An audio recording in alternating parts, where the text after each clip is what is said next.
His condition, though, is said to be unknown. BBC Radio Manchester, satellite weather with Diane Oxbury. It won't surprise you to know that this day will be predominantly cloudy. I can't really see the cloud cover shifting that much. If you're very lucky as we go through the day, there could be a couple of glimpses of brightness every now and then, but really it is a grey one. The winds are light and it is warm. Top temperature 20 Celsius. Have lunch with Allan Beswick. BBC Radio Manchester. Mick Channon, I once met him in a Chinese restaurant near Gatwick Airport. I know. I don't meet a lot of footballers on account of me running when I see them coming. But I was in a Chinese restaurant and I saw him. And we bumped into each other in a smaller room than the restaurant. And we had a little chat. That's it. I got nothing more. Anyway, he went on to be a great racehorse trainer, didn't he? He was always into it. Yeah. There you are, Mick Channon. And didn't he? Oh, I don't know. I'm not going to say. No, I'm not going to say because I'll probably get it wrong. But didn't he used to play for City, Mick Channon? I don't know these things. I'm not meant to know these things. It's not my job. Yeah. But I think he did. Yeah. No. Well, why would I? Anyway. There you are. Anyway, we'll let you know how he is, because some people will be interested, because City have got a lot of fans. They're not short of fans. They're not short of a decent stadium. It's just goals they don't seem to be able to manage, apparently. Anyway, good morning to you. Are you all right? Good. Excellent. And can you explain this to me? How does somebody having a photograph of your number plate stop you being a terrorist? You heard the news with Anna just now that Manchester Airport are going to introduce number plate recognition cameras. Well, I'm not a guinea. I mean, you know, we can't worry about that. They've got them at Sainsbury's in Salford. They have. I don't know how many terrorists are thinking of getting into Sainsbury's car park. There must be loads of them. Anyway, they've got them at Sainsbury's in Salford. You drive into Sainsbury's Salford car park, and there's a big blue camera thingy on a stick, a pole. And it points at you. No, when I say a pole, I don't mean them people cleaning your windows by the roundabout. No, as you go into Sainsbury's car park, there's a screen, one of them dot matrix type screens, and a camera on a pole. And when you go in, yeah, I know employing a pole would have been cheaper than buying a pole, but there you are, they're on a pole. And when you go in, it says, it displays on the screen, on the pole, it displays your registration number, and it has the decency then to tell you how long you've got in terms of free parking, because you can't free park there all day, otherwise it'd be crowded, wouldn't it? And people gone into the city. So that's what they do. And then when you're going out, it says your registration number again with another camera and another pole and another screen, or possibly even two poles, and it says, "Thank you very much. Have a nice day." Yeah. Anyway, they're getting them at Manchester Airport because they claim it'll help to stop terrorism. So there's a bloke in a car, and he's got strapped to him half an hundredweight of Jelliganite, and he's driving towards the airport, and just as he approaches the car park, he sees the camera. And, oh my God!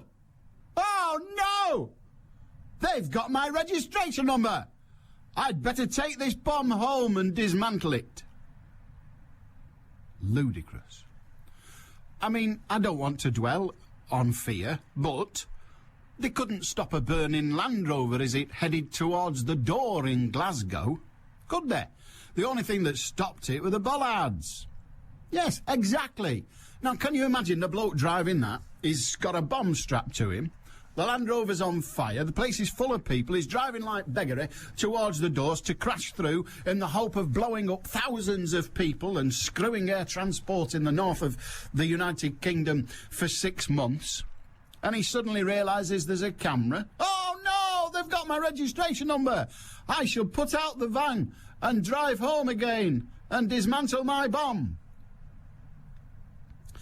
So what I want to know is, because it clearly has got nothing to do with terrorism, whatever the airport says. It's not. It can't possibly have.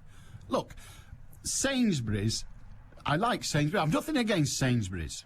I don't buy their own stuff. I just don't. I buy the proper stuff. If I want beans, I buy beans. I don't buy Sainsbury beans. I'm not promoting Sainsbury's.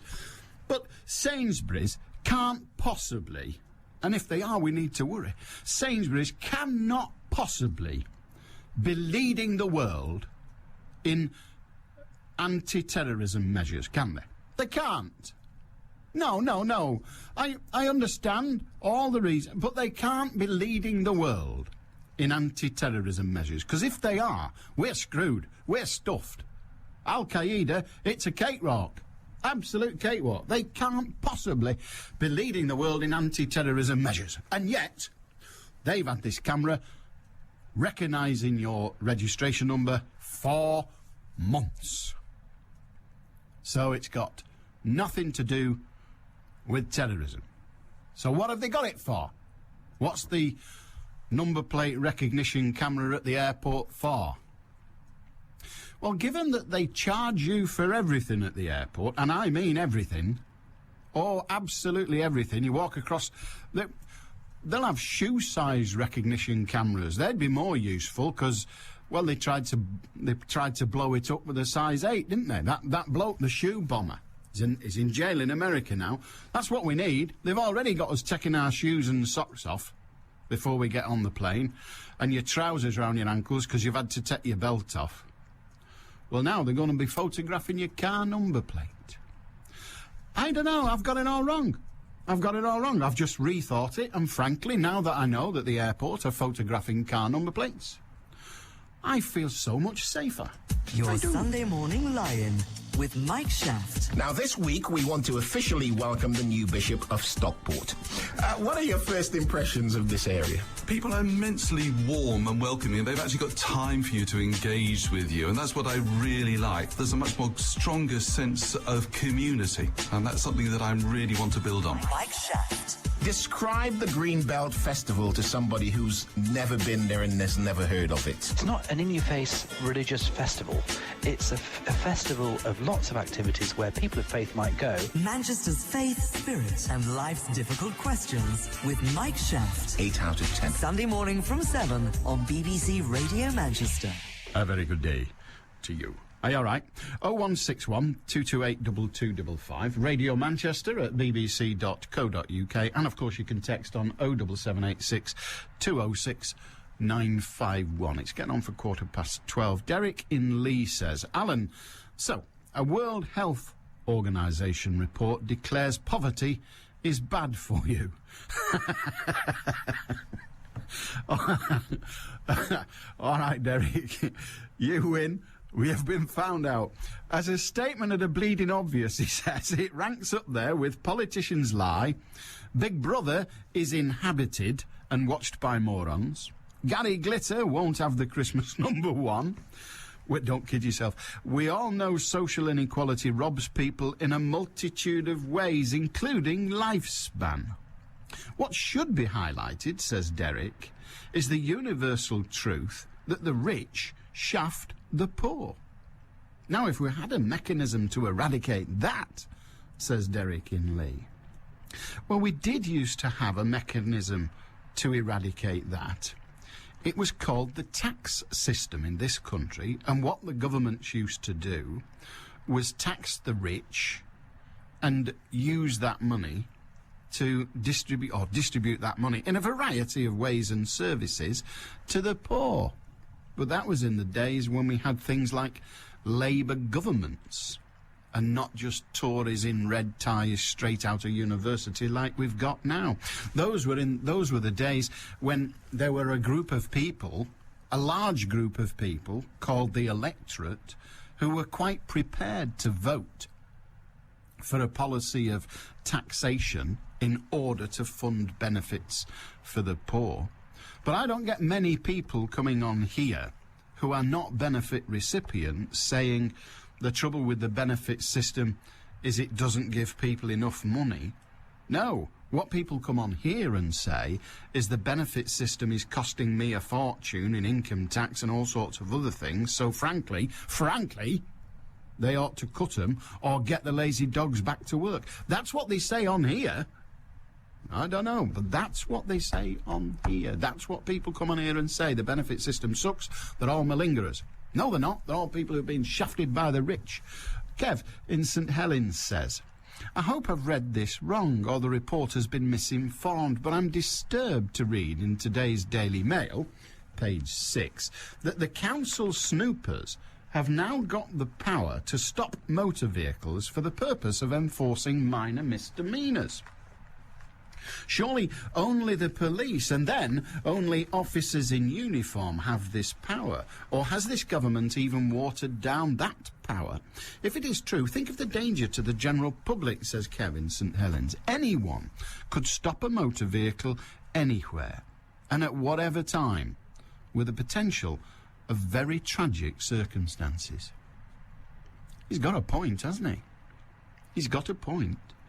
You're driving along, I nearly said Market Street, but if you are, you're probably breaking the law in Manchester. You're driving... That would have been funny. You're driving along Deansgate, or indeed St Peter's Way, Bolton area, any of the roads. You're driving along, minding your own business. And a civilian, a person dressed as a civilian, indicates that he or she wants you to stop. He's a council employee. Yeah. Or at least that's what he's purporting to be. So you stop. And he says, I just want to check your licence. All right. So you open the window. The next thing you know, he's got you by the throat, he's taking your car keys, and he's skedaggling down Deansgate with 20 grand's worth of your car. And you've got a sore throat, because he's had his fingers round it. Exactly. So it is a bit scary, isn't it? It's a lot scary. Airport cameras. You can be sure that the cameras will be associated with a charge of some sort in the future. Just as when they stopped cars entering a drop-off lane. Now they have to pay to use a car park to drop off passengers. That's another Kev. Kevin this time. He likes his full moniker, does Kevin. And he's entitled there too, as indeed are you. Have your full name, unless it's... Who was that fella? My favourite name in television history was Ephraim Zimbalist Jr. They do a lot of that junior stuff in America, don't they? But, yeah. So, Ephraim Zimbalist Jr. Yeah, he was in 77 Sunset Strip. Dear Alan, what does the government think happens to me and thousands like me who've never been on large wages when they reach 65? Prior to that age, they said I need a minimum wage of around £6 an hour to live on. But when 65, I only need £95 a week to live on. Being at home, my heating's on longer, lighting, telly, etc. I'd gas myself, but I can't afford the gas, says Peter. We got news of Mick Channon, by the way. We'll have it for you in the news a bit later. Well, in about a minute and a half. It is a good point, that, isn't it? The minimum wage, £6 an hour. Actually, I think it's £6 and 5 pence, isn't it, or something? But let's say £6 an hour. So minimum wage, £6 an hour. 35-hour week. What does that work out at? 35 hours at £6. You do the sums. But it's in excess of £200. And if it's not, it's bloody near enough. I can't do mental arithmetic and get it right. And I don't know why. I used to be able to. I can't anymore. Maybe it's me age. Or maybe it's I can't be bothered. But anyway, £6 an hour. 35 hours a week. It is. It's about £200. And you get that until you're 64 years, 364 days. And then you think, well, I've had enough of this working like. It's hard work. I'm packing it in. So, as is your right, you retire. And the following day, the government thinks you no longer need approximately £200 to keep body and soul together. No, now you only need 95. You see, the government's pretty free with other people's money, isn't it? pretty damn free with other people's money. We are perfectly prepared as a government, they say, to get local authorities and other employers to pay a minimum wage. But we're not doing it. Oh, dear God, no. We're not doing it because why would we? Oh, dear, we'd have to pay it. We're not having that. No. Employers, when they're paying you, they need to pay you a minimum of £6 a week. But when we're paying you, you can go to hell. There. That's it. You can get 95 quid. And try not to stay alive too long, because it costs us a fortune. Just after 12 on BBC Radio Manchester. News headlines. Anna Dawson. An 18-year-old woman's recovering after an explosion at a house in South Manchester. A porch was destroyed and several windows blown out in the blast in Withington. It's thought a homemade device was to blame. House prices have fallen at their fastest rate for nearly 18 years. A survey by the Nationwide Building Society suggests the price of an average house in the UK has now dropped by 10.5% over the past year. And Mick Channon's recovering in hospital following a car crash on his way home from the Doncaster sales yesterday. Manchester's weather cloudy with patchy rain, highs of 20 Celsius. Money he's got, you wouldn't think he'd go to the sales. BBC Radio Manchester, 2020 traffic. There's a broken down lorry on the M60 anti-clockwise, obstructing a lane on the exit slip at the moment around junction 24 Denton Island, where it meets up with the M67 and the A57. It's the outside lane of the 4 that's blocked just before the roundabout at the top of the exit slip. Now traffic's starting to queue back onto the main carriageway in lane 1, which is the inside lane. It's fairly foggy over the Pennines as well on the M62 between 21 Milne Row and 22 Rushworth Moor, not helped either by wet weather conditions around that area. And don't forget, if you're using the trains until Sunday the 7th of September, all Virgin train services to and from London Euston are diverting via Birmingham, adding about an hour to journey times. Don't forget, of course, if you can update me, call in on 0161 244 4951. I'm Cara Banks. Decongesting Manchester, one car at a time. 2020 traffic. BBC Radio Manchester. Well, I suppose the other way of describing that would be decongesting Manchester at a £5 a time. Yes, it's Thursday. We're back on the happy trail. Yes, finding out... Well, when we started this exercise, we were finding out how many people were for and how many people were against the congestion charge. Now we've sort of given up all that hope and are now doing just, well, how many do dislike it then? Well, that's the gist of it. You don't hear many thinking it's a cracking idea. And amongst them are none who travel inwards to Manchester by car. None. None of them are in favour. I refer, of course, to BBC Radio Manchester's quest to keep you informed, to get you... It's the congestion conversation, and we're all over the place. We go hither, thither, and there. So we go... As I say, we've done... Where have we done? We've done Bury, we've done Rochdale, we've done Stockport, and now it's the turn for Manchester. Our very own dear Matt Truern is somewhere in Manchester. Hi, Matt. Good afternoon, Alan. Yep, Manchester today. Where are you? In Albert Square. Albert Square. Yeah, where the office workers are enjoying their lunch hours under the shelter of umbrellas today. Unfortunately, and outside the magnificent town hall, and of course the corridors of power inside. It's really those corridors where the political, well, which is the political driving force. I've just got to... There's no such thing as the corridors of power in local authority. There's a room of power. There's one bloke in charge, and the other lot are just councillors who do what they're bloody well told. Well, whether it's corridors or rooms... OK, room... Inside that building, arguably, is where the political driving force lies behind the congestion charge and the promise of up to £3 billion of improvements to your public transport.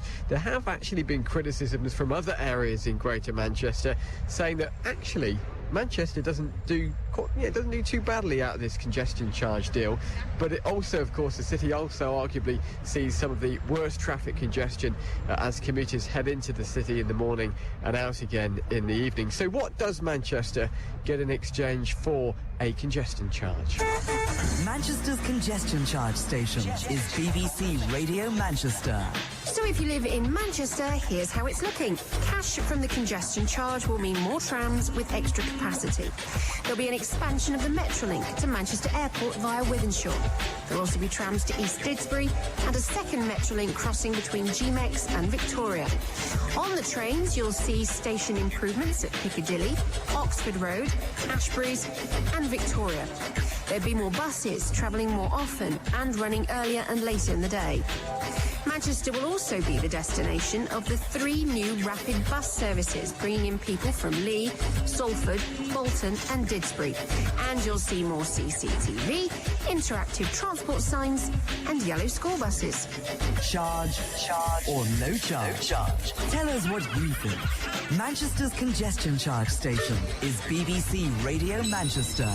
So as you heard there, new tram lines will be a major part of the deal for Manchester. And this morning, our congestion conversation was in Wythenshawe, which would finally get a Metrolink line after many, many years of being promised one. But is that enough to convince you? Well, you tell me. I think it's a price worth paying. Because even though you're paying the congestion charges, the majority of people, because some people have got cars, there's a lot of people who haven't got cars, that would be nice to use the trams from going to Stockport, Manchester and all the areas. So to me it's worthwhile. Well, I'm against the congestion charge. I live in Bolton. I have to drive into Manchester every day because I'm a surveyor and I need a car for the job. I couldn't do the job I'm employed to do without a car, so it'll impact on me directly in that I'll have to pay that congestion charge. My employer won't pay it, I will, so of course I'm against it. I think it's ridiculous. Road tax we pay, you know, where's that going? All we seem to be doing is just paying through the nose for everything. I'm in favour of it as long as it doesn't affect me and I don't have to pay it. If I have to go to work, I should have to select a place that didn't take me into the charge zone. But if, generally speaking, it improves transport for other people, I'm quite in favour of it. You shouldn't have to pay, should you? It's a road. What do you have to pay to go on the road for? Shouldn't have to pay. It's disgusting. So there you go, that's the thoughts of people I spoke to this morning in Wythenshawe. One man who just walked down the town hall steps and passed us, said hello. I don't think I need to ask him his view. Sir Richard Leese. He's probably in favour. He's probably in favour. Anyway, whether you agree or disagree, I'm here in Albert Square until 2 o'clock today. So if you live or work in the city centre, or maybe live and work in the city centre, then come down and tell me what you think about the congestion charge. And there's no charge. There's no charge. There's no charge. You can talk to Matt. Free, gratis and for now. No, you can pay me if you like, but there's no charge. Oh, he's making bids now. Cheers, Matt. Matt Truern at Albert Square. If you want to go along and register your view for the congestion charge, you will, of course, get another opportunity, a rather more prosaic opportunity in the form of a referendum, one of 10 that are going to take place throughout Greater Manchester. One presumes on the same day, but we'll have to wait and see. We're also having to wait and see what the question might be. Do you feel sufficiently informed about the question, the congestion charge? I'm going with the policy of that first person that you heard speaking in Matt's report, the woman who couldn't pronounce it. I think if he can't pronounce it, he shouldn't have to pay it. And as for that nincompoop tax, exactly. But what do you think? I mean, are you sufficiently informed? I remember the only other referendum we've had in the UK, and that was, of course, the referendum on whether we should stay in or indeed come out of Europe. And the decision was that we would stay in. But frankly, when I voted, and I'm reasonably up to date with news and stuff like that, I've always been interested in it. And so I read most of the things that were about, and I felt I could make an informed judgment when I put my little cross. But frankly, I didn't vote according to the information I'd received. I was very much in favour of Europe and voted for it, and would have voted for it whatever arguments were put against it, because I saw it as the way forward as a species for us humans ruling the world. One world government and all that caper, and you can't get there in one leap. You've got to do it little bit, and that's why I would have voted for it whatever. However, is it going to be like that with the congestion charge? The people we talk to, the people who come on here, they don't really argue from a point of view of, is it sensible for the region? Because remember, this is a congestion charge. It applies to the whole region, and I think that you may get the sensation, and there's some truth in it, that the greatest benefit will be for the city itself of Manchester, not the city of Salford or the towns of Rochdale, Wigan and all of those. They'll get something, but the real beneficiary, because it's at the heart of that Greater Manchester travel star, as it were, will be the city. And it'll be people coming into the city, so it'll be people who are not from the city who'll be coughing up for it. That's the truth of it. So, do you think that you are sufficiently well informed to make the choice? Or will you be like the last person who spoke in Matt's report, and he said, well, actually, I don't mind voting for it, providing I don't have to pay for it. It is a bit like the Labour government of the 1960s introducing a tax regime of 19 and sixpence. I think that's 97.5 pence in the pound income tax for people above a very high level of income. Everybody said, yeah, we'll vote for that. I'm never going to earn that kind of money, so I don't mind. We'd all vote for taxes that we won't pay. Who's going to vote for a tax that you will be required to pay? You tell me. 0161 228 2255. You can, of course, talk about absolutely anything. Barry in Bury. Hiya, Barry. Hello there, Alan. All right? Not bad. What can we do for you? I just heard a last snippet of your report about some council officers being given the authority to stop vehicles as and when. Yes. Personally, I wouldn't find that a problem in a sense, because as a driver, I wouldn't stop for any civilian who asked me to do. Well, that's it, isn't it? Why wouldn't you? Do it. Why wouldn't you? On the principle, you don't know who you're dealing with. You know, surely the only person who can do this and make it work is an officer in uniform. I mean, I wouldn't stop if it was a plainclothes police officer, because you wouldn't know that. You wouldn't know. He has to be in the uniform that gives you the, you know, the indication that you must stop for him. Which councils are these? Well, it's the way the Daily Mail have written it, to be honest. But there are, it's not done in names of councils. No. What it is the Jackie Smith, the Home Secretary, has introduced a process whereby people other than police officers are being given the right to stop people in the street. And these people have been... Town hall snoopers armed with police powers are issuing wanted photographs of suspected litter bugs. It emerged last night. But what she's done is she's given these people, such as some traffic wardens, for example, some security people, all sorts of council employees. She's given them the right to stop people and ask them to justify their position, justify why they are there. And these are functions that previously have been the sole preserve of the police force. Oh, yeah, and I think that's just exactly how it should remain. The difficulty with that is the Home Secretary realises that there are all sorts of petty crimes taking place in our society, and the police are unable to do anything about it because of all sorts of reasons, not the least of which they will say is lack of manpower. But what it means really is not lack of manpower, but lack of patrol hours. Because for every hour they're on patrol, they appear to spend about 4 back in the station filling in forms. Yeah. So the officers, because we've given them all these targets, these ludicrous, stupid targets. Too much red tape, isn't it? Too much red tape. Very definitely too much red tape. But that's the consequence. We end up with fewer officers on the beat. So instead of putting more officers on the beat, they started with the uniformed noddy bodies, the community patrol officers. They started with those. Everybody thinks they're a cracking idea except me. Not because they think they're a good idea, but because they think, well, at least it's something. And what they're doing now is saying, well, you don't have to be a noddy bobby now either. What we're going to do, we're going to introduce this other lot, these other people who can do it. No, I've never agreed with these plastic policemen, as some people call them. On the principle, you're either a fully fledged police officer or you're not. There's no half measures to administering law, I don't think, in the country, you know. But I just thought I'd... Just a point, when I'd heard you mention about some of these council officers, I thought, well, surely, like I say, as a driver myself, I would never stop for any civilian. Certainly late at night, you're sticking your neck out, aren't you? Well, yeah, you'd think twice, wouldn't you?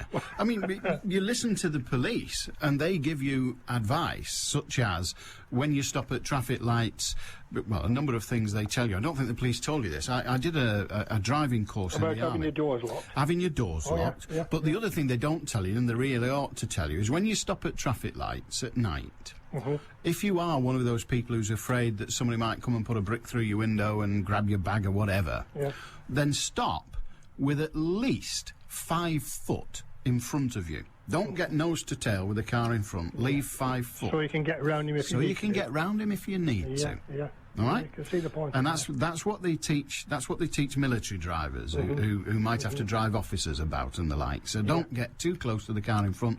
Leave yourself room to get past that car quickly, not manoeuvre, because manoeuvre's no. Get out of it safely, kind of thing. Drop it into force, drop your clutch, and get past without clipping it. That's right. That's what they teach you. So. If they're telling you all that in one breath and at the same time saying, however, if a bloke in a suit steps out and waves at you, stop. Yeah, right, that's going to happen, isn't it? That's going to happen. Yeah. A bloke in a suit steps out, the next thing that arrives on the scene is an ambulance. I'm going to say, I think he's ready for hospital rather than anywhere else. Absolutely so. So you think it's balmy as well, do you? Yeah, I do. Good on you, Barry. Nice to speak to you. And Ta-da. you, 0161 228 2255. Would you stop? Would you stop for a... I don't think I'd stop for a noddy, Bobby. I don't think I'd stop, frankly, for a traffic warden. I think I'd take my chance. Not because I'm breaking the law, but because I can do without it.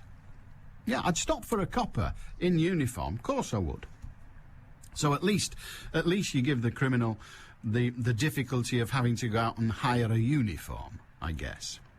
0161 228 2255, Radio Manchester at bbc.co.uk, and of course there's always text, and that's 07786 206 951. Mick Channon played for City and Southampton. According to Ali in Rusholme, City scored 3 on Sunday. All right, yeah, that's because I said they can't score goals.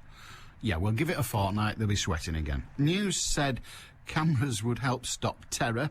They did not say terrorism. If you've seen the way some people drive, you'll see the terror they create. Cameras are about curtailing civil liberties. That's what Ali says in Rusholme. And Dave in Manchester, the cameras to be used at the airport are to be the same type that the police use. They're able to tell if the vehicle has any reports of crime and act upon the information. Something the cameras at the supermarket can't do. That's Dave in Manchester. Well, the cameras at the supermarket can't do that. You're absolutely correct. Because they're not connected to that kind of a device.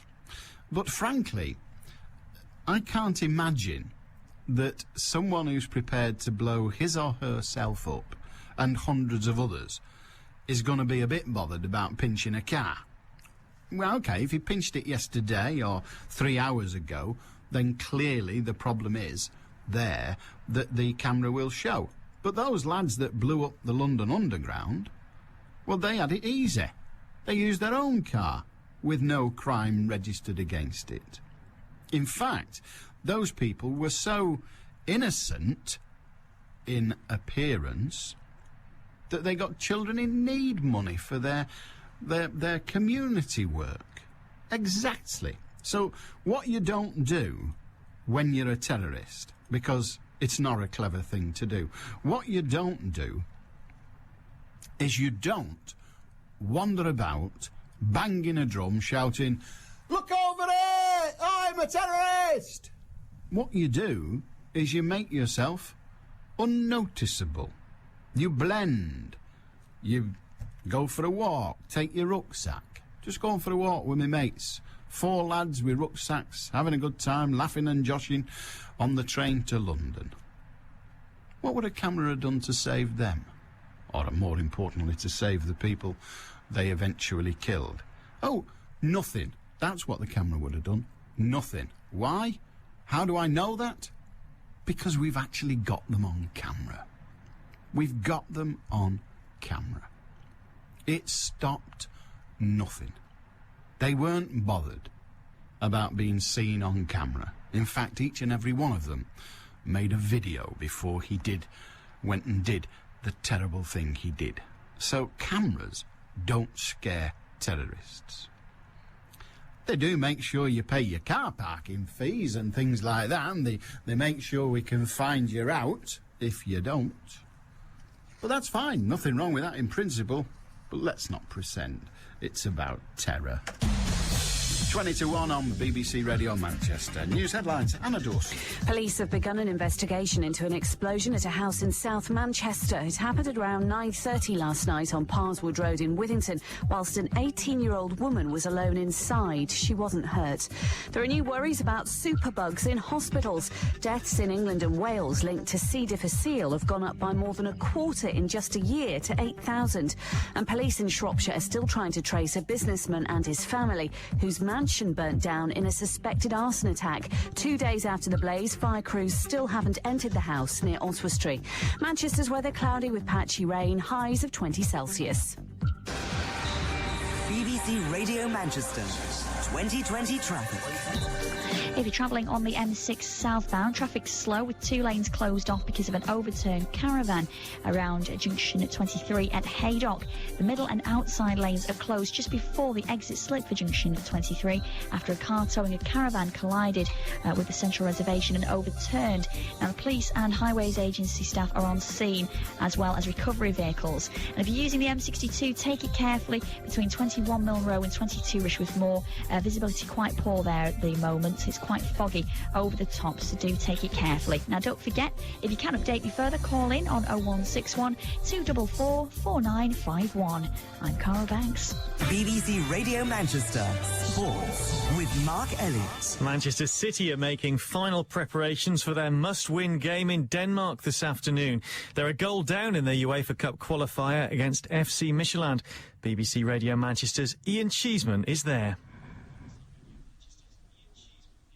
Around 500 Manchester City supporters have started to arrive in this sleepy little countryside town of Herning ahead of the game, which is less than 3 hours away. The news back home, though, is that Sean Wright-Phillips could be completing his deal to Manchester City from Chelsea for a fee of around £10 million later today. Mark Hughes, certainly, we can confirm, was in London earlier this week, and it's thought that the early stages of this deal were being dealt with then.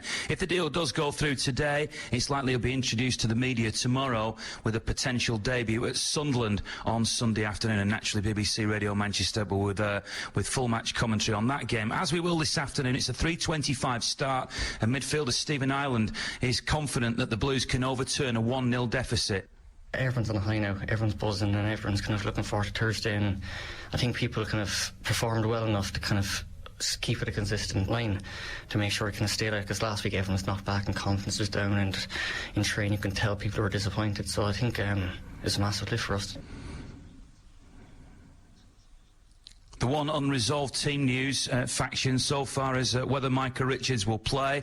He's recovered from his head injury. He is here, but we're told that he has a slight ankle problem, which could rule him out, but I'm expecting him to play with Joe, the one big change up front. He's back from Olympic duty, of course, and buzzing. Full match commentary on the game to come. We start our build-up just after the news at 3 o'clock, and we'll be right here in Denmark to see if Manchester City can progress to the first round proper of the UEFA Cup. Ian Cheeseman reporting live from Denmark, and yes, it is a long way away. Meanwhile, it's been confirmed that the former City and England forward Mick Channon's been injured in a car crash. His condition is described as stable. He made 72 appearances for City in the late 1970s. Manchester United have arrived in Monaco ahead of tomorrow night's Super Cup game against Zenit St Petersburg. Ji-Sung Park and Owen Hargreaves have travelled despite knee injuries which have kept them out so far. Ryan Giggs isn't there after being injured against Newcastle, but Cristiano Ronaldo has made the trip. That could be more to do with an awards ceremony due to take place around the same time as the Champions League draw, which happens this afternoon. United will find out there who they'll face in the group stage of the Champions League as they defend the title they won in Moscow in May. Chelsea, Liverpool and Arsenal are all involved too. Proceedings start at 5 in Monaco, and BBC Radio Manchester's Steve Wyeth is there. United, as defending champions, are the top seeds for this evening's draw. They'd have avoided the other English sides anyway, but they are also among the top 8, along with the likes of Barcelona, Real Madrid, Inter Milan and Lyon. However, Bayern Munich, Juventus and last year's quarter-final opponents Roma are among the teams awaiting in Pot 2. Zenit, who United play in the Super Cup tomorrow, and Celtic are in with the third seeds, whilst potential trips to Ukraine, Belarus or even Cyprus could come out of the draw in Pot 4. Fabio Capello is likely to be without Steven Gerrard for England's opening 2 World Cup qualifiers against Andorra and Croatia. He's having a groin operation today and could be out for up to 2 weeks. There are some injury problems for Bolton too. This morning, manager Gary Megson has confirmed that new striker Johan Elmander will be out of action for 3 to 4 weeks with a hamstring problem, and Matty Taylor has a broken toe and could be out for up to 6 weeks. On to tennis now, and Andy Murray will go into his second-round clash with Michael Laudrup today as a strong favourite at the US Open in New York. The British #1 takes on the Frenchman in the second match on grandstand court, and Murray says it's going to be tough. He's won 2 tournaments this year. He's a really tricky player. He's tall lefty, likes to serve and volley. He's won a couple of doubles Grand Slams, so he's got a lot of experience, and I'll have to play really well if I want to win that one. In cricket, South Africa captain Graham Smith is a serious doubt for the third one-day international against England tomorrow. He continues to suffer from tennis elbow. Smith played through the pain in the last 2 one-day games and is in need of resting the injury. Jack Callis is expected to deputise at the Oval, where the tourists must win to keep the 5-game series alive. No play for Lancashire again, though, after the second day of their county championship game against Surrey at Blackpool was lost to the rain. On to rugby union, Sale Sharks continue their pre-season preparations with a friendly at home to French side Lyon tonight. The new signing Matthew Tate has been telling BBC Radio Manchester how he's settling into life at Edgeley Park. You got to make the effort to go and speak to people you don't know. All the boys have been very welcoming. I know people like Charlie and Richard Wigglesworth and Mark Cueto from time in the England setup, and they've helped me kind of meet and mingle with the group, and really enjoyed it so far. It's just a case now wanting to get out on the pitch and play a few games. And finally for now, the first round of the Johnny Walker Golf Classic is underway at Glen Eagles. It's the last chance to gain automatic qualification for the European Ryder Cup team. Frenchman Gregory Havre is leading at 5 under par. The next live action on the Northwest's biggest sports station. It's Manchester City trying to stay in the UEFA Cup against FC Midtjylland in Denmark. You can hear all the build-up and commentary this afternoon from 3. BBC Radio Manchester. So that means somebody's only doing an hour. What a bloody scandal. God, what are you doing an hour? Absolutely outrageous. And not only that, it's an hour. And included in that hour is 10 minutes of Boy George blathering on. I know. So they've not even got work. They just sit, because you just had to turn that beggar on, don't you, Boy George? You just say, I don't know, rubbish, because he's done a bit of that, and off he goes. Or stupid haircut, off he goes. It doesn't matter. You just turn him on. Right, that's your lot, off. God, blimey. Mind you, I nearly said I've got a soft spot for Boy George, but you can just get he did that gag about the goblin teas made, didn't he? I thought that was funny. But, no, I'm not telling it, but he did. He doesn't care. Yeah, I've started caring. Yeah. No, he's all right. I went to see him. Do you remember the fat lady? Whoa, he used to have this huge woman in a tent. Well, she thought it was a dress, but it wasn't. It was a tent. He used to have this huge woman used to sing. No, not Alison Moyer. Bigger than that. God almighty. She made Alison... Honestly, made Alison Muller look like she'd come out of a Japanese prison camp. Honestly, she was huge, this woman. And Boy George and the other lot, Culture Club and all that, they used to, do you really want to hurt? And out came Jumbo. My God, it was scary. Mornings sound better with Eamon O'Neill and Diane Oxford. Eamon and Diane. Manchester and Macclesfield are two of the places in the top 10 of happiest places to live. Are you serious? Yeah. What about Matey Boy yesterday? It's all a mistake. Oh, I am sorry. He's in the paper today saying... Putting the record straight. Well, he said he wasn't having a go at Mancunians at all, and he doesn't want to leave United. Eamon and Diane and you. There's nowhere like home, and for me, Manchester is home. When I'm home in the mornings, listen to you on the radio, it just makes you happy just to be in nice, familiar surroundings. The station with Eamon and Diane for breakfast. Beautiful. Back tomorrow morning from 6 at BBC Radio Manchester. I could have danced all night. Bill in Bolton, how you doing, Bill? All right, Alan, how are you? I'm very well. Thank you. Right, just a little thing that happened to me this week. I'm coming home from the airport this morning, of course, on the radio about these new cameras and one thing and another. Now, I went out to Cyprus on Sunday, booked in as normal, got my ticket. I just looked at my ticket for my seat number, and that was it. Got over to Cyprus, sorted my paperwork out, and I look on my ticket, and I've gone through all the security controls and everything, and my ticket's made out to a Miss S. Taylor. Miss S. Taylor? Miss S. Taylor. You don't sound very feminine. I don't want to be rude, but you don't. I'm not very feminine at all.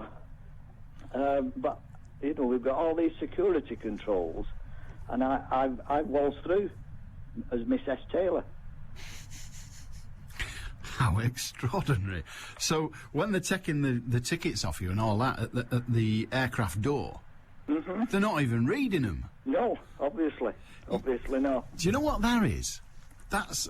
That's interesting from a number of perspectives, because one of the things I've learned over the years is people, where there are 2 or 3 different checkpoints, they are less conscientious than if there was just one.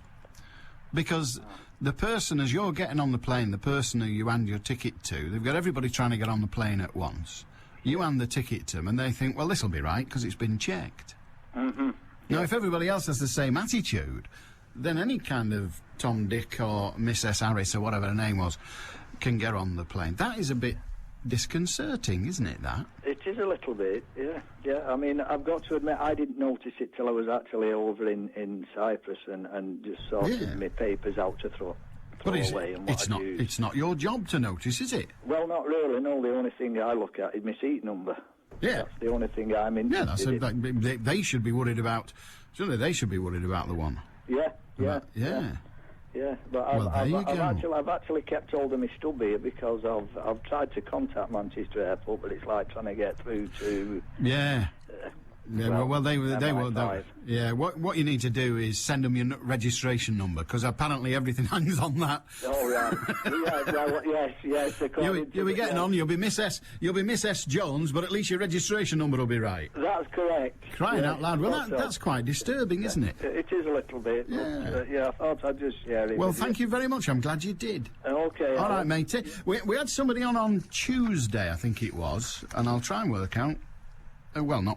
Look up their name. Yeah, because I normally write these things down when I've got to remember them.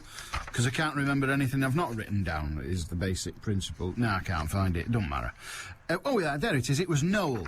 Noel came on saying that... he told us, first of all, that a trading standards department had been to an airport somewhere and found that the luggage weighing machines, which, if your luggage is overweight, can cost you a small fortune.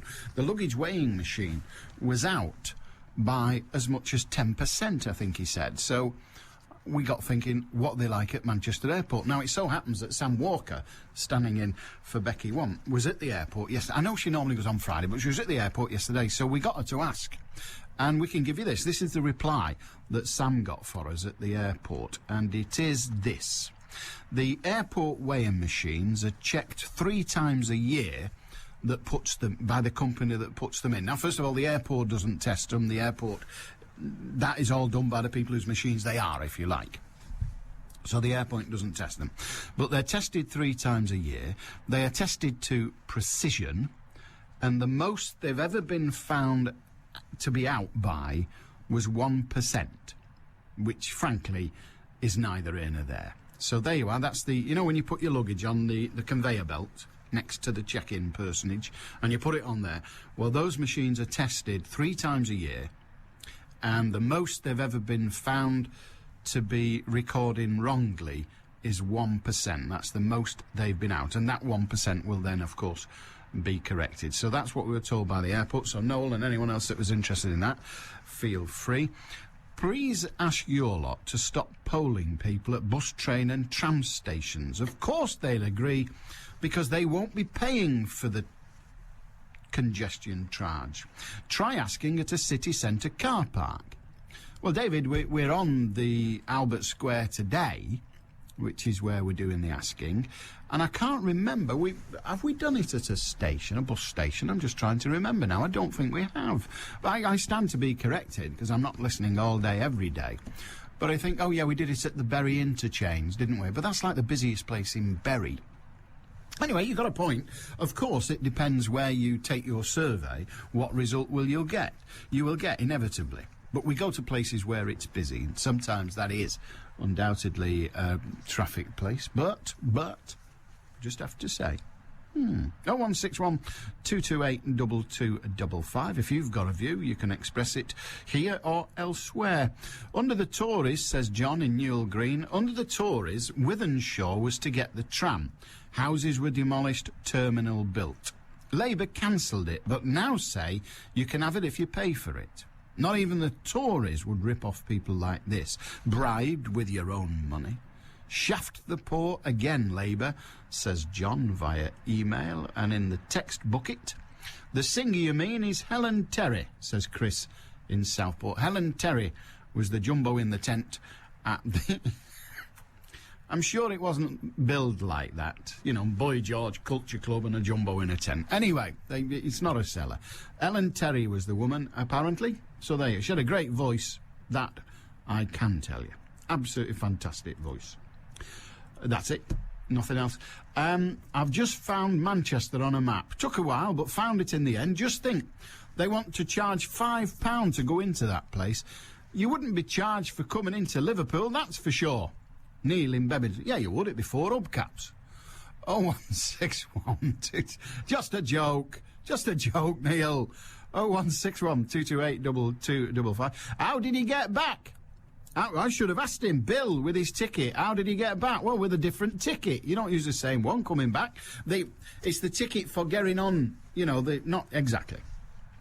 I don't know.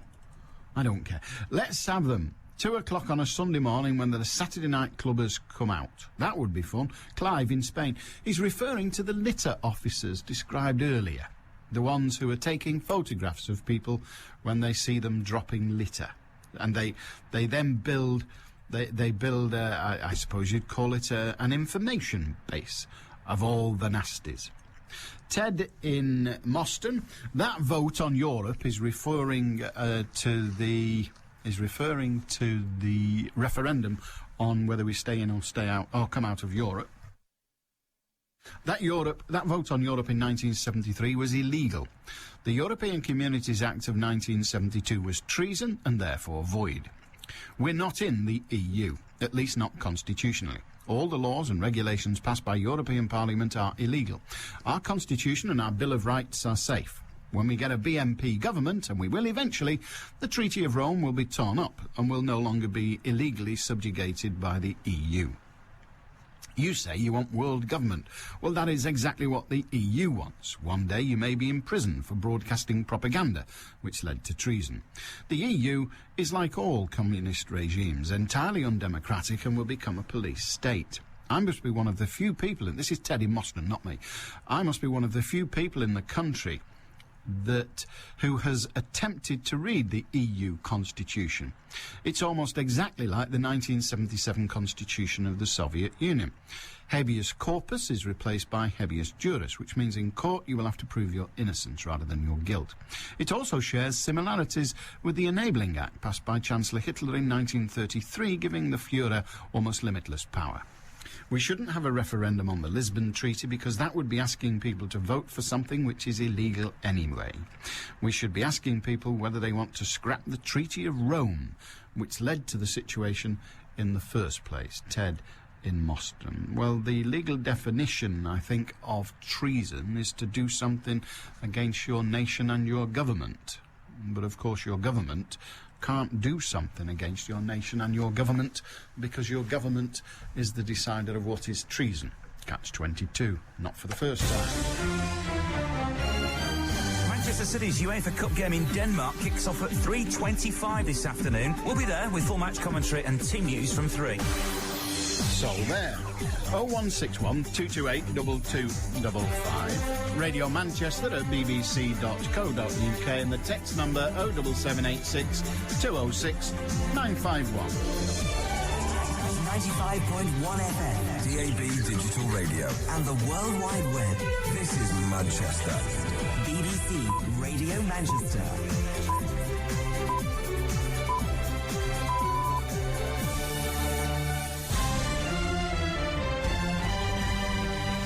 At 1 o'clock, investigations are underway after an explosion at a house in South Manchester, and fears grow for a family whose house was burned to the ground. City are confident they can win this afternoon to progress in the UEFA Cup.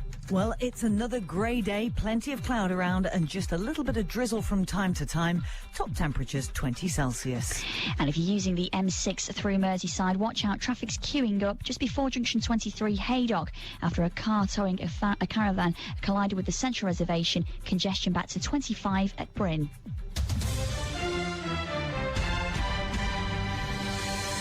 Good afternoon, I'm Anna Dawson. Police have begun an investigation into an explosion at a house in South Manchester last night. It happened around 9:30 p.m. on Parswood Road in Withington, whilst an 18-year-old woman was alone inside. She wasn't hurt.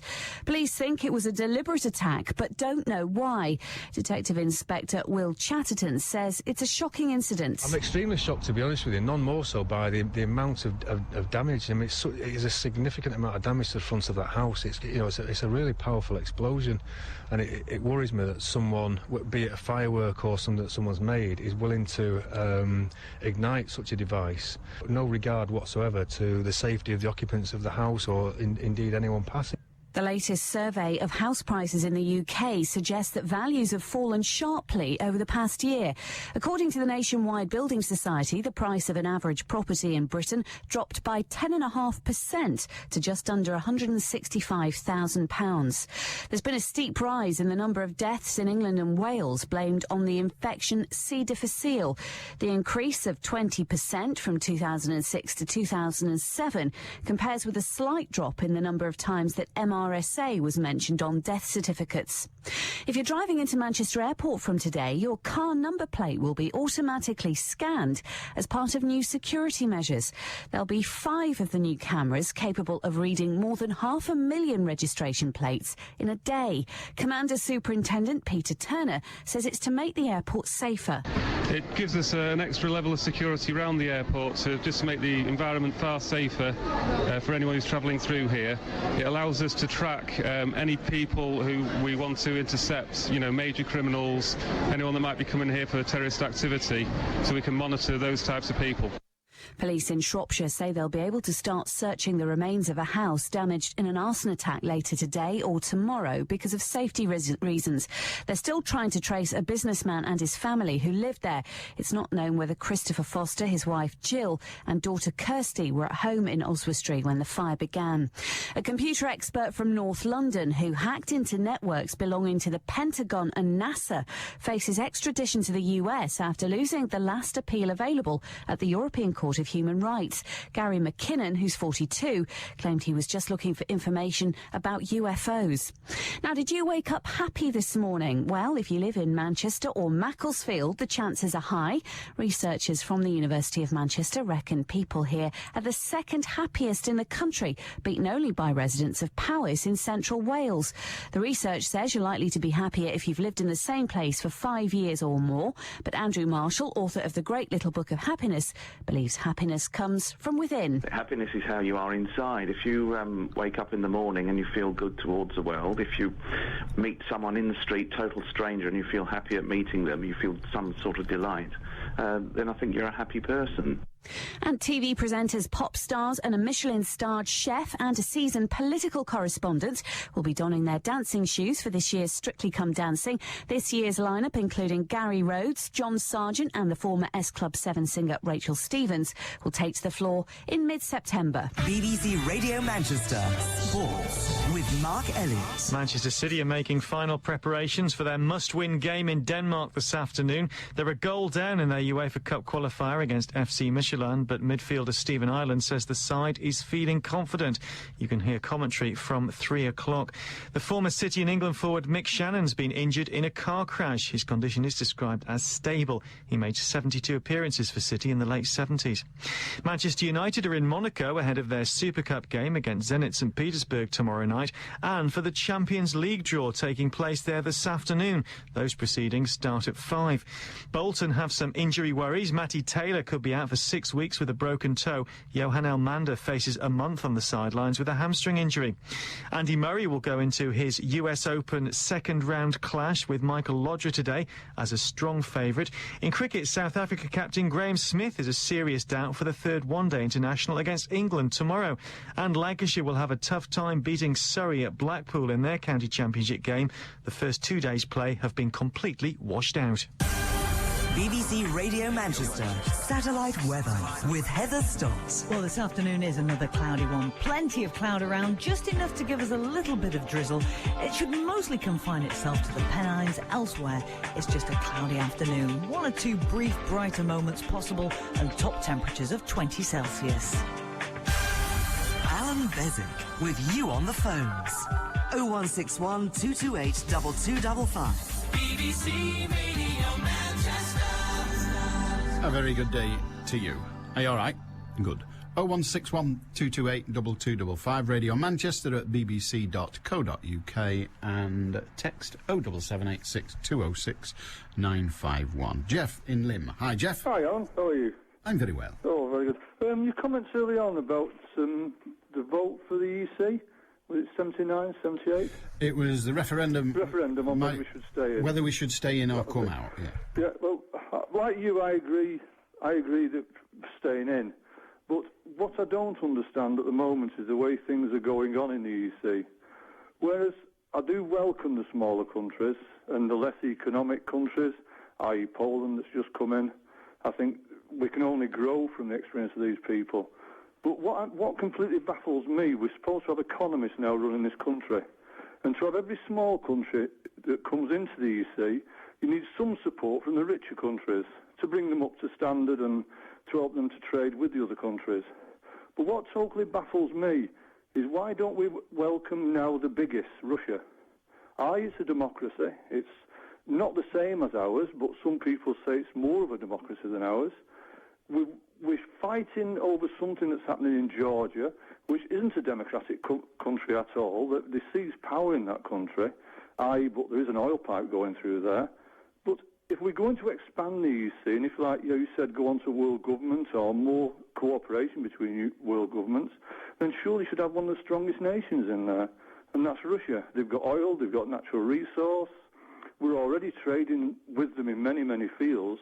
And yet we perpetually seem to want to rub this country up. The missiles in Poland, the outcast in Georgia, Yugoslav, all these countries that America is now backing with arms. And it just goes beyond belief for me. I don't understand what's going on. We should be welcoming the Russia in. And the negotiations we're taking now in Georgia to alienate Russia, we should have people there talking to Russia and trying to get it within the EC. I think in the longer term, you're absolutely correct. Whether it would still be called the EC if geographically it was, or if its largest part, or one of its larger parts, was actually outside of anybody's boundary of Europe, you might have to call it something else. But that doesn't really matter. That's just academia. The problem, I suspect, amongst others, is that Russia doesn't want to be in the EC. It doesn't want to be part of the European Union. It wants to, as many other countries do too, wants to retain its independence of all collectives. And Russia is still feeling very, very raw over the loss of the Warsaw Pact. And so that's the, if you like, the Cold War nations, as we might call them.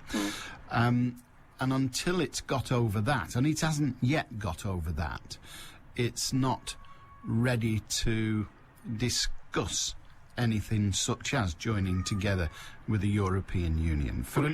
Sure, the effort should be made in not trying to rub its smaller neighbours and put arms there to surround it, which we are doing at the moment, very, very slowly, but that's what's happening. We're just surrounding Russia with weapons. Surely those weapons should be withdrawn and at least talk to the country and find out which headway can be made, even if it's only partial headway, to bring it within a trading bloc. And then the people see the advantage of it, and then it comes further in gradually. Well, that was going on, as it happens. That was going on. Once the wall came down, the state of Russia became a very weak state. It was almost written off by the West. And, in fact, received aid from the West, bizarrely. The people of Russia have, and they've learnt this from experience, they have a belief in strong government. Now, strong government means individuals at the top making decisions, not all this faffing about with democracy and all that. It's an elected government, but it's not a democratic government in that it's not in any way consultative. And people respect that. The people of Russia know their government and want their government to be stronger, because in the days that it was weakened, life in Russia got hard, got very hard indeed, and people began to feel that the proud nation of Russia was no longer a proud nation, and so along comes a government and says, we will make you proud again. Now, unfortunately, you make yourself proud by saying, this is what we're going to do, this is our boundary, come near it, we'll smack you on. And that's what they've done, and frankly, it will be a good while yet before they are sufficiently confident in their own existence to want to take part in something that we might describe as sharing. Well, that comes on to the second part of my argument then. Do you think there's some restriction being put on then by America, that i.e. if Russia comes anywhere into the EC at all, then America could not be the foregoing and the big player in the field in Europe? Because it all seems like American missiles going into Poland, American missiles look like they're going to go into Yugoslavia, they're definitely going to go into Georgia if they get the way, and they give massive amounts of money to these countries. Yeah. They rent land. I mean, they did it with us for a while. They rent land off us. They give us money in order that they can use us as an aircraft carrier, basically. Oh, yeah. But we ought to be talking not just about getting Russia into some kind of collection that we could no longer call the European Union. We ought to be talking to America in the same way. Now, one of the advantages of the European Union, and I think even Ted in Moston would agree with this, despite his diametric opposition, one of the things that has happened is whereas America was able to bully any of the countries of Europe, it is now less able so to do, because Europe is actually as big as America, both economically and geographically in many ways. So I think you are right with that, but I do think the wheels turn in full circle, whereas the more corporates now that get into politics and control politics, the bigger corporates especially, what's happening now is now they're turning the wheel and actually gaining more strength. In other words, saying to these countries, well, we'll support you, but we want, i.e. missiles in your country. Yeah, well, that's all America has ever done. America's a fabulous nation, don't get me wrong, it's a fabulous nation, but America, like many other nations, is not a giver. It's not. It's a fabulous nation if you're rich, i.e. 2/3 of the population living in mobile homes. Well, indeed, but it's still a fabulous nation, and it's definitely a fabulous country, and the people of America are pretty damn good, but then people everywhere are generally. Yeah. But like Britain, they give nothing. They give nothing. We talk about overseas aid, and half the time what we're doing is supplying British-made goods in the form of aid. We say, here's £600 million to build a bridge, and, oh, by the way, this is the firm that's going to build it. Guess where the profit will go? Back to Britain. And, you know, that's how aid is done. And America's very, very good at saying, well, you want some of our money, you can have it, but we want something back. And what we want is a platform for our missiles. Well, I still think we should be talking to these countries and getting them in within the EC, whether it's another name or not, and trying to get rid of these missiles, because all it's going to do is going to, in the end, I think if they can't take over with negotiation, they'll take over with arms.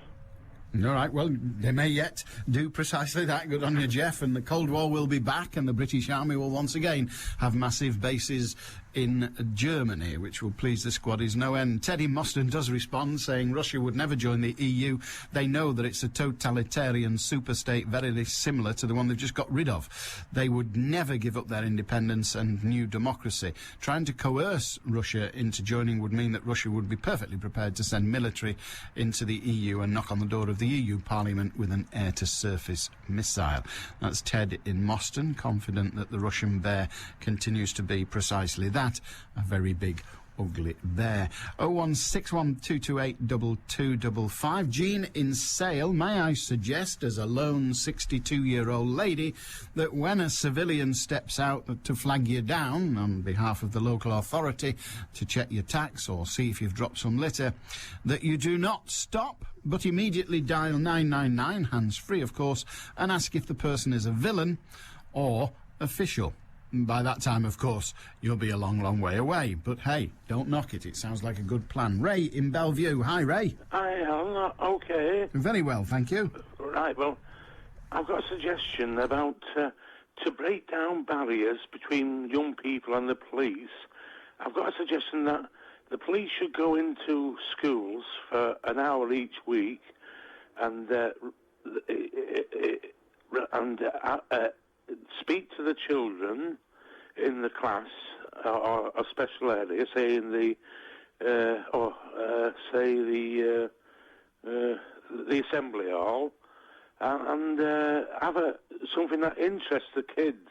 The kids could have, a subject like history of the police force. I mean, they have the museums, things along those lines, and also the kids could have pop and tea and biscuits and sweets and chocolate bars. I know it might sound a bit goody-goody, but perhaps somebody who could give it a bit of thought, who knows more about these things, you know. Well, that's a very good idea.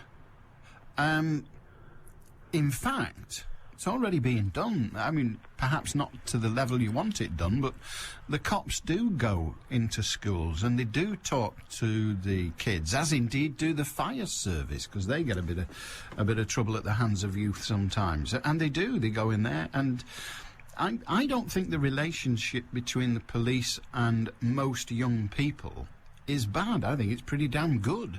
Yes, well... With some of them it's not, I'll grant you. Well, perhaps... on the television and in the papers I read, it tells me about knife crime, and I hear it on the radio news and the television news, and I don't know young people. I'm 53 now. I've got no children of my own, but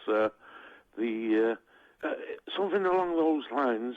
But like you say, they're already doing it to a certain extent. But anyhow, I thought I'd suggest that. Big construct. Ray, you know. it's a very, very good idea, Ray. It's already being done, and perhaps it ought to be done more. Good on you, mate. Thank you, Alan. Have a good day. John Thompson, he knows what he means. It's an interesting one, the old public school thing. You know, you hear that when people talk like that, and it really is that strong. It's sort of like the old BBC. Hello, this is the BBC, broadcasting from Alexander Palace. As a northerner, when I hear someone talk like that, I go, oh my God. John Thompson, he knows what he means. Do you know what's a dying thing at the seaside? They're thinking of getting rid. Punch and Judy. I mean, what would you have if you made it PC? I don't know. What would it be? There'd be a social worker puppet, wouldn't you? Yeah. They'd have to have a licence for the crocodile because it's an exotic exotic species. That's right. John Thompson's Take on the World. There's nothing wrong with it. Saturday from 11 on BBC Radio Manchester. A very good day to you. Alan says... Oh, they don't say who they are. No matter. Can you tell me why lie detector tests are not used in our courts? Think of the money that could be saved. And then says, for example, the McCanns. Well, first of all, lie detectors aren't used in our courts because they don't work. They actually do not work. They can very easily be bluffed. And I know the manufacturers will say, no, they can't. Well, they're lying, and you only have to put them on one of their machines to make sure. But no, lie detectors don't work, full stop. The principle's all there, but unfortunately what you don't have... The way they do it is they ask you a series of questions, and I've had this done. I had it done years ago. And most of the questions are inert.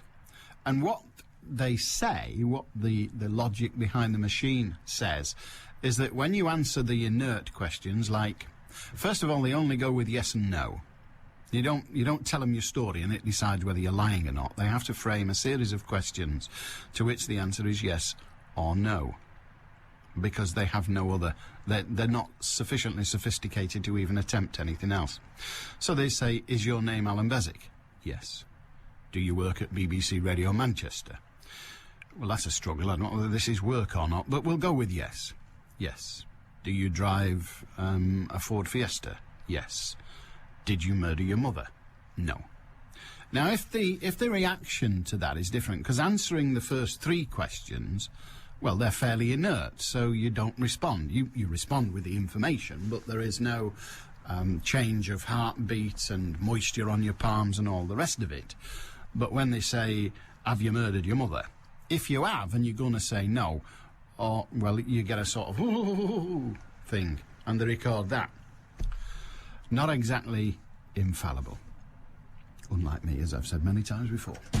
It's 1:20 on BBC Radio Manchester. News headlines. Anna Dawes. Police have begun an investigation into an explosion at a house in South Manchester. It happened at around 9:30 last night on Parswood Road in Withington, whilst an 18-year-old woman was alone inside. She wasn't hurt.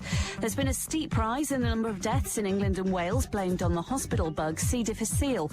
And the latest survey of house prices in the UK suggests that values have dropped 10.5% over the past year. According to the Nationwide Building Society, the price of an average property in Britain is just under £165,000. Manchester's weather cloudy with patchy rain, highs of 20 Celsius. Bombed a house, blew up the porch. Bomb our house, you blow up a Fiesta. BBC Radio Manchester, 2020 traffic. If you're using the M6 southbound, watch out for queues between 23 Haydock all the way back towards junction 24 Ashton in Makerfield. 2 lanes were closed off, the middle and outside lanes. They're thankfully reopened at around about 20 to 1, just before the exit slip at junction 23, after a car towing a caravan collided with the central reservation barrier and overturned. Now, thankfully, the fog seems to be clearing on the M62 over the Pennines between 21 Milrow and at 22 at Rishworth Moor. And just an update for you on the trains. Virgin train services to and from London Euston until Sunday the 7th of September are diverting via Birmingham, adding around about an hour to journey times. Don't forget, if you can update me, call in on 0161 244 4951. I'm Cara Banks. BBC Radio Manchester. With 2020 traffic through until midnight. BBC Radio Manchester. Russ from Leeds says, Alan, I see you've missed out on Strictly Come Dancing again. Yes, indeed. Stuart in Monsell. Hiya, Stuart. Hello, Alan. How do, mate? Hi, it's just an observation I've got, really. It's about these so-called grief riders, when they crash the cars and kill themselves, how many stick out flowers and what good lads they were. Oh, I know, yeah. Well, I've just actually been visiting a friend of mine in Stockport. I thought Stockport was quite a nice area. Well, it probably is, actually, so I don't want to do it an injustice. But so I was driving down the road, and I noticed all these flowers out, from the pictures and the people there with their heads down, looking at them. And then when I got to my friend's house, looking at the local newspaper, actually last week, and they'd stolen the car, these scum, who've killed themselves. Luckily, they didn't kill anyone else. Who just happened to be happening on by, because apparently, as the paper said, they were doing 60 mile an hour in a 30 zone, and flipped a curve. By all accounts, flipped it into someone's garden. Somebody could have been in the garden. Somebody could have been passing by, but luckily they wasn't, and they just ended up killing themselves. And I was reading the paper saying that they made a mistake. And I thought, mistake? How does that work? Did you just suddenly find themselves in the car or something? You know, I always thought a mistake is when you're writing something and maybe you put an E, you meant to put an A or something. That was a mistake. You know, you rub it out. But I just thought I had to say something. I don't know what you feel about it, whether I'm going a bit, over the top of it, I don't know, but I don't see him as, I think it's good riddance to him, really, because they've gone out and stole somebody's pride and joy. It's very hard to frame an argument against you. The people who are saying, well, they've just made a mistake, they're usually the people who are grieving, and it's very difficult not to have sympathy with the grieving and the bereaved. I, like you, frankly, don't give a toss that 2 scallies are dead. We could get by with a lot more dead scallies, in my view. That's all I say. But we have to remember that, you know, you lose your child or your brother or your uncle or nephew or whatever, that hurts. And you always want to attempt to, if you like, improve their reputation. You're up against it, I'll grant you, but it's a reasonable response.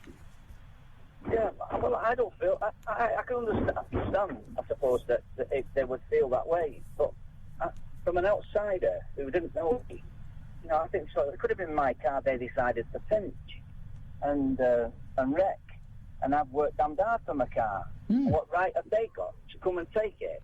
Well, none, obviously. No. All of a sudden, when they kill themselves, luckily no one else, but when they've killed themselves, they're good people. I don't see them as good people. I only see them as utter scum. Stealing my car in the first place. Yeah, I mean, I agree. Go out and get a job. I agree with you, and they may well have had a job. They may well have been.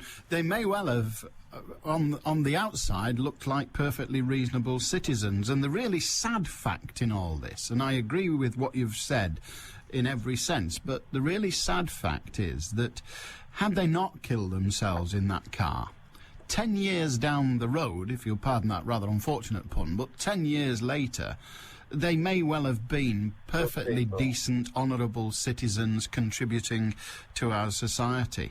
And that's the real... it's just a wasted life. And I know it's a wasted life of a current wastrel. But it's my guess, Alan, that 10 years down the road, and I understand what you're saying, it's my guess that 10 years down the road, they would have been inhabiting Strangeways or Walton, probably. I mean, maybe I'm wrong. I could be very wrong, but...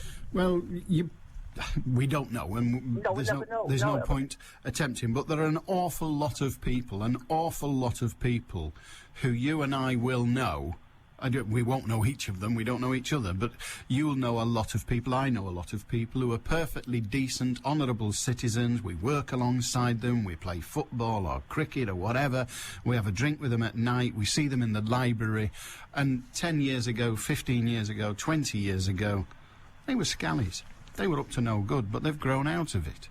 So that does happen, but that doesn't mean that I grieve for their loss. I do feel sorry for their friends, their relatives, their siblings and the like, because frankly it's painful when you lose somebody, even in those circumstances where perhaps, I mean, Wallace has just sent me an email saying the punishment for nicking a car is not death. These people still have parents who will grieve, and that is absolutely true. The punishment for nicking a car is not death, but if you die in the process, I'm not going to get too upset. But we really have to consider the people who are going to suffer great pain, and those youngsters could have gone on to become decent citizens. Yeah, okay, all right. I thought that's for listening. No, I'm not just listening, I'm agreeing and just putting another point to it. Just thinking, you know, it's a waste of a life. Well, that's the thing. I actually live in North Manchester, and I come across this a lot. And it was actually only when I was driving through. It was near Cheadle in Stockport, and it was only when I saw that I thought, you know, God, Yeah, there was somebody commented on the very incident on BBC Radio Manchester. I think it was last week, the week before, but I'm not going to go through my boot looking for when, but somebody mentioned precisely that point the other week. Good on you, Stuart. Thank you. Have a good day. 0161228 2255. Derek says, only in Wigan. Past a Platt Bridge newsagent at 7 o'clock this morning. I was greeted by the aroma of hot pies. Well, it was Wigan. And on a board advertised the legend, meat and potato pie and barm cake. £1.30. You can hear them screaming all the way there now.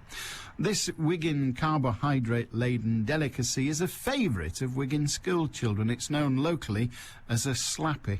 Just down the road in Ashton, there's an off-licence whose window bears the slogan, Lager, cheaper than pop. Still, they live a tad longer than Glasgow residents. It's Derek in Lee. 0161 228 2255. Tom in Timperley. Hiya, Tom. Hello, Alan. What have you got for us, Tom? When you promised that you would see about the weighing machines at Manchester Airport... I promised that we'd get Sam to ask a question, yes. And the answer was, as you said, that they're no more than 1% out. And then you gave a throwaway remark saying they'd presumably put them right. Yeah. Now, I don't know whether they would. The reason why I say this is that in the past, and possibly the present, electricity meters and petrol pumps overcharge you. And the reason is they've got to be within a legal limit. But they can be made much more precisely than that. So they're set to overcharge, but within the legal limit. And I wondered if the weighing machines at the airport were set the same way. Well, the answer's no, because I don't know the precise answer now, because I didn't write it down. But they only found a few that were out, and they were only out by the amount they said, which was less than 1%. Yes. They didn't say they're all out by less than 1%. They said a small number of them had been found to be out by less than 1%. Now, I'm quite prepared to believe that there are people who would do precisely what you say, but frankly, the benefit to be gained from that at an airport is minimal, because most of the time, if it's half an ounce over, and that's the kind of figure we're talking about, they wouldn't charge you. No, but if you're about 3 or 4 pounds over... If you're 3 or 4 pounds over, the 1% makes no difference. Well, it might. Well, you'd be... If you're 3 pounds over and the scale is 1% inaccurate, my maths tell me, again, I caution believing it because it's my mental arithmetic, but it means your luggage is £300. Yes. That's a lot of luggage. That's £300 luggage is a lot of luggage. Yeah, there have been computer scans where they knock a half-pence or take a half-pence off every transaction. Yes, I know, and I'm aware of those, but this is slightly different. They're not selling you something by weight or by measure. No. They are weighing your goods and then, for want of a better term, fining you if they are over a certain limit. Yes. But I mean, I usually travel light, but on the odd occasion when I've been very slightly over, ounces if you like, they just ignore it.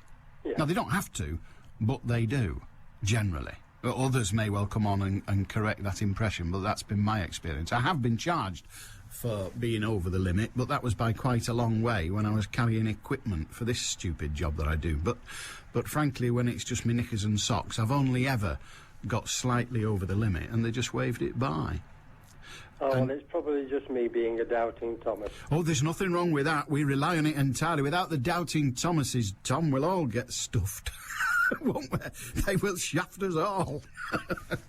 Good on you, mate. Right. Cheers. Tom in Timperley. And the story he's referring to, if you weren't listening at the beginning, and if you weren't listening at the beginning, you don't have a good excuse. They don't exist. Noel on Tuesday, responding to a report that some weighing machines at airports had been found to be inaccurate by quite a substantial sum. we wondered what the accuracy of the weighing machines at Manchester Airport was. So Sam Walker, who's on at 2 o'clock and talking to Boy George today, but she's only on till 3 because it got kicky-backy windy at 3:30. Well, at 3 o'clock, really, with the football. Anyway, Sam asked that question for us when she was at the airport yesterday, and back came the reply that the machines, the weighing machines, the luggage weighing machines at Manchester Airport, are checked by the firm that operate them, and they're checked 3 times. Each machine is checked 3 times per year, and they have only ever been found to be no more than 1% out. Now, if you were weighing stuff and charging for it by the pound, then I suppose that would be important, but they don't. It's a sort of on-off thing, isn't it? Unless, of course, have you ever been charged? There's a thought. Have you ever been charged for being a tad overweight? We're talking, if you've got, what's the weight limit? 20 kilograms, is it? I don't know.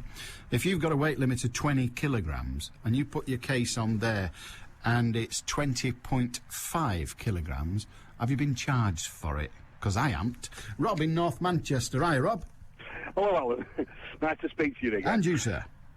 Just a general question. Yesterday morning, I was heading out to work. I'm a sales rep, and I have a transit van. And I was going up a road called Broadway. Now, just near the old Radcliffe School, which is closed, there's a speed camera. And obviously, I know it's there, so I'm doing about 35 miles an hour through this speed camera. This Peugeot comes round the outside of me. I don't know what speed he's doing, but it looks as if he's doing over 40. And I look in my mirror, my near side mirror, and I see it flash. So, I just thought afterwards, with my van being higher than his Peugeot, do the cameras pick up the one that's speeding? Or do they just look at them both? I don't know. But I'll tell you something. A good while back, a good long while back, it must be 20 years, a man challenged a speed camera. Now, that was a handheld radar gun, but it's more or less the same principle. A man challenged a radar gun. He was an electronics expert, and he said that because there were 2 vehicles in the shot, 2 vehicles present, the information, the speed, if you like, could not be relied upon, because they couldn't say which vehicle the beam was being ricocheted back from at any given moment. And he challenged it and won. Now, I suspect that since then, they've either got them cleverer or they disregard when they've got 2 in the shot. I suspect, but I don't know. Yeah, I mean, over the last couple of years, I'll admit I've been caught twice doing generally 36 in a 30. It seems to be the common. So I've got a lot more careful now, because after you pay 2 fines, I think you want your head slapping if you pay a third. It gets a bit expensive, you know. And it just made me wonder. I thought, well, the way the camera's positioned, I thought my van could cover this car. You might not even see, I don't know how high they are or anything like that. Well, I don't know either, but when you consider that they're also photographing your number plate, chances are they're down a bit. Yes. That makes it if he's gone past me, they might only be looking at me. Well, yeah, but if he's gone past you and he's not visible, then how are they going to know? Yeah. So they won't know that he's got. They're focusing on your car. Your vehicle's moving at speed X. The fact that someone out of shot, which could be in Oswestry or just on the other side of the road doing 96 miles an hour. You see, if you go through a speed camera going in the opposite direction, you're on the other side of the road, as would be the bloke overtaking you. Doesn't count, does it? No, well, it's a dual carriageway there, in all fairness. So there are markings on both lanes, Alan, right, you know what I mean? But they won't be able to see them because your vehicle is obstructing the view of his vehicle. Yeah, and what my wife said was put the time down. I've got a carrier. I got organised this year and got a diary. Put the time down and try and remember where it was. But I thought, well, they're still not going to believe it, but we'll just wait and see. Well, what you could have done and what would have been wiser, and next time, is get the number of the car that was overtaking you. Yes. That's the only way. Yeah. The other thing to do, of course, the other thing, I'm intrigued, you decided, because you knew the camera was there, to be doing 35. Yes. Well, isn't that 5 over or 5 under? It's 5 under. 5 under. Yes. You see, I'd have been doing 39. Yeah. Oh no, I dropped off a bit more. I play safe now even more. Oh, dear. 2 years ago I'd have done 39, but I'm more in the safe style now. All right, well, glad to see we've finally got you to behave like a decent citizen. We knew it'd happen one day. You Okay. see, it was like I was saying to that chap earlier with the dead joyriders. They all come good in the end. The end, yeah. Good on you, Rob. Thank you, Alan. Take care. You, mate. Bye-bye. Now, does anyone know the answer to that? I do remember that court case years ago when a radar expert, I think he was a military man, or at least he sold radar equipment to the military, but he was a radar expert, a civilian, but with connection with the forces. And he said, look, I was being overtaken at the time, and frankly, you cannot do me because your machine isn't sufficiently sophisticated to distinguish between car A and car B. It just is not. And he walked. He was not guilty, according to the court, and therefore wasn't. One of your listeners hit the right note when he said, what congestion? There's no congestion. Only during school time. Why not just charge anyone with a school-aged child in their car? It's looking good to me. What a difference a day makes. Today, Manchester's a happy place. Yesterday, Manchester was the suicide capital of the UK. Well, you can have both, can't you? You can have everybody that's asked being really, really happy, because all the people who are miserable have killed themselves. That's it. That's why we're the happiest place on earth. All the miserable buggers are dead, because it's also the suicide capital. It's all very, very sorted out. You just have to look at the numbers. 20 to 2 on BBC Radio Manchester. News headlines with Rachel Ferguson. Police have begun an investigation into an explosion at a house in South Manchester last night. It happened around 9:30 on Parswood Road in Withington, whilst an 18-year-old woman was alone inside. She wasn't hurt. There's been a steep rise in the number of deaths in England and Wales, blamed on the hospital bug C. difficile. And the latest survey of house prices in the UK suggests that values have dropped 10.5% over the past year. Manchester's weather, cloudy with patchy rain, highs of 20 Celsius. BBC Radio Manchester, 2020 traffic. If you're travelling on the M6 southbound, thankfully traffic seems to be easing up slowly but surely around junction 23 at Haydock. There was an overturned car that was towing a caravan after it crashed with the central reservation, but thankfully that has now been successfully recovered from the carriageway. All lanes reopened at around about 20 to 1, and traffic does seem to be getting back to normal. M62 traffic not doing too badly between junction 18 Sinister Island through towards junction 22 Rishworth Moor. Still fairly wet and murky over the Pennines, so do take it carefully. And not doing too badly on the M60, the M62 between junction 9 at Winwick through to 12 at Eccles, and all fairly quiet as well on the M61 coming down from junction 4 at Farnworth to the Swinton interchange at junction 1. Don't forget, if you can update me, call in on 0161 244 4951. I'm Carl Banks. BBC Radio Manchester Sports with Mark Elliott. Manchester City are making final preparations for their crucial game in Denmark this afternoon. They're a goal down in their UEFA Cup qualifier against FC Midtjylland. BBC Radio Manchester's Ian Cheeseman is there for the game. Around 500 Manchester City supporters have started to arrive in this sleepy little countryside town of Herning ahead of the game. The news back home, though, is that Sean Wright-Phillips could be completing his deal to Manchester City from Chelsea for a fee of around £10 million later today. Mark Hughes, certainly, we can confirm, was in London earlier this week, and it's thought that the early stages of this deal were being dealt with then. If the deal does go through today, it's likely it'll be introduced to the media tomorrow with a potential debut at Sunderland on Sunday afternoon, and naturally BBC Radio Manchester with full match commentary on that game, as we will this afternoon. It's a 3:25 start, and midfielder Stephen Ireland is confident that the Blues can overturn a 1-0 deficit. Everyone's on a high now, everyone's buzzing, and everyone's kind of looking forward to Thursday, and I think people kind of performed well enough to kind of keep it a consistent line to make sure it can stay there, because last week everyone's knocked back and confidence was down, and in training you can tell people were disappointed, so I think it's a massive lift for us. The one unresolved team news faction so far is whether Micah Richards will play. He's recovered from his head injury. He is here, but we're told that he has a slight ankle problem, which could rule him out, but I'm expecting him to play with Joe, the one big change up front. He's back from Olympic duty, of course, and buzzing. Full match commentary on the game to come. We start our build-up just after the news at 3 o'clock, and we'll be right here in Denmark to see if Manchester City can progress to the first round proper of the UEFA Cup. Ian Cheeseman reporting. Well, Manchester United have arrived in Monaco ahead of tomorrow night's Super Cup game against Zenit St Petersburg. Ji-Sung Park and Owen Hargreaves have travelled despite knee injuries, which have kept them out so far. Ryan Giggs isn't there after being injured against Newcastle. Cristiano Ronaldo, though, has made the trip. Before that, United find out this afternoon who they'll face in the group stage of the Champions League as they defend the title they won in Moscow in May. Chelsea, Liverpool and Arsenal are all involved too. Proceedings start at 5 and they include the UEFA Champions League awards from last season. BBC Radio Manchester's Steve Wyeth will be there. The UEFA Awards are completely dominated by Premier League players, with 17 of the 20 nominees plying their trade in England.